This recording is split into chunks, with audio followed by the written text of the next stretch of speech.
आजकल के रिलेशन पे ना विश्वास नहीं कर सकते। एक कहानी सुनाता हूँ, छत्तीसगढ़ की बात है। छत्तीसगढ़ में एक कपल होता है, वो लव मैरिज करते हैं। लव मैरिज वो कोर्ट मैरिज वाली नहीं, बल्कि एक मंदिर में जाते हैं, वहां पे बस फोटो वगैरह करा लेते हैं, सिंदूर वगैरह भर लेते हैं और वहां से आगे दिल्ली में शिफ्ट हो जाते हैं।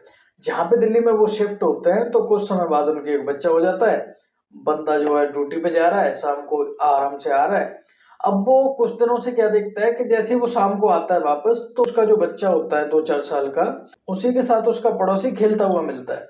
वो जब अपनी वाइफ से कहता है ये अपने बच्चे के साथ क्यों ही खेलता है, इसे मना कर दिया करो, तो वो कहती है कि अब बेचारा अकेला रहता है तो खेल लेता है, बच्चे के साथ टाइम पास कर लेता है, अच्छा लगेगा उसको तो खेलने दो, कोई बात नहीं। अब एक दिन क्या होता है, उसकी जल्दी छुट्टी हो जाती है तो वो जल्दी घर पे आता है।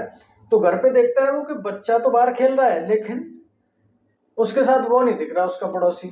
अब पड़ोसी दिखेगा कैसे, क्योंकि वो तो अंदर खेल रहा था। अब जैसे ही वो अंदर जाता है तो उसको वो दोनों दिखते हैं। अब दोनों दिखते हैं तो फिर वहां पे जैसे भी वो क्लेश तो होनी थी। अब वहां पे लड़ाई झगड़ा होता है, फिर वहां से वो दूसरी जगह अपनी वाइफ को लेके शिफ्ट हो जाता है।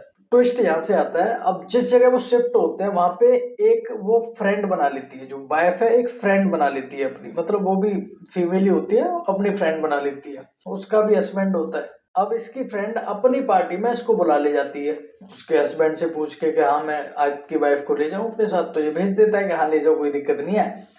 अब क्या होता है कि जो पार्टी में जाते हैं तो पार्टी में इसकी फ्रेंड तो इजीली पार्टी कर रही होती है, लेकिन ये क्या करती है, उसके हस्बैंड के साथ ये अलग ही पार्टी कर रही होती है। वहां पे भी ये पकड़े जाते हैं। अब इसकी फ्रेंड उसको अपने पति के साथ देख लेती है तो वहां पे कलेश हो जाती है तगड़ी वाली, तो ये उसके पति को फोन करके कहती है कि तेरी वाइफ ऐसी है वैसी है।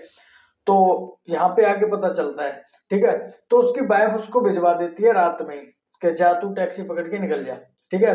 अब क्योंकि उससे मारपीट हो जाती है उसके हस्बैंड से, उसके साले वगैरह उसमें पिटाई लगा देते हैं, उस फ्रेंड के जो हस्बैंड था उसके साले उसमें पिटाई लगा देते हैं, क्योंकि वो पकड़ा जाता है उसके साथ में। तो वो भी घर चला जाता है, क्योंकि इन दोनों का घर आसपास ही था जहाँ पे ये रहते थे। तो ये वाइफ क्या करती है, ओला पकड़ के जो निकली थी वो हस्बैंड के पास ही चली जाती है, क्योंकि इनका संपर्क हो जाता है रास्ते में कि मैं भी अपने घर आ रहा हूँ, वाइफ मेरी नहीं लौट रही है, मैं भी रूम पे ही आ रहा हूँ। तो ये क्या करती है, जो इसके साथ जो बच्चा होता है वो अपने 4 साल के बच्चे को लेके उसी के घर पे जो है चली जाती है। तो उसके घर पे उसकी बेटी भी होती है एक 2-4 साल की। तो ये दोनों बच्चे एक जगह, और वो उसका हस्बैंड और ये एक बेड पे सोते हैं रात में। तो सुबह 4-5 बजे ये अपने घर पे वापस आ जाती है, वो वहां से वापस आ जाते हैं घर पे जैसे भी है।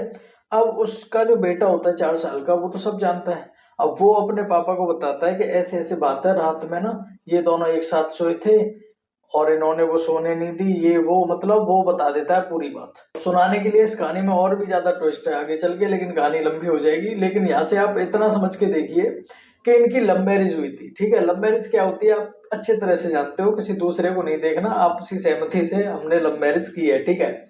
और दूसरी बात, अब वहां पे अपने पड़ोसी के साथ, वहां से दूसरी जगह शिफ्ट हुई तो यहाँ पे भी दूसरे के साथ, और जब तीसरी जगह बंदा जाता है तो वहां पे भी ये कर, तो ऐसे बंदा ना हैरेस होके लव मैरिज के बावजूद भी ये सब हाल है, तो बंदा आजकल के रिलेशन पे कैसे ट्रस्ट करेगा।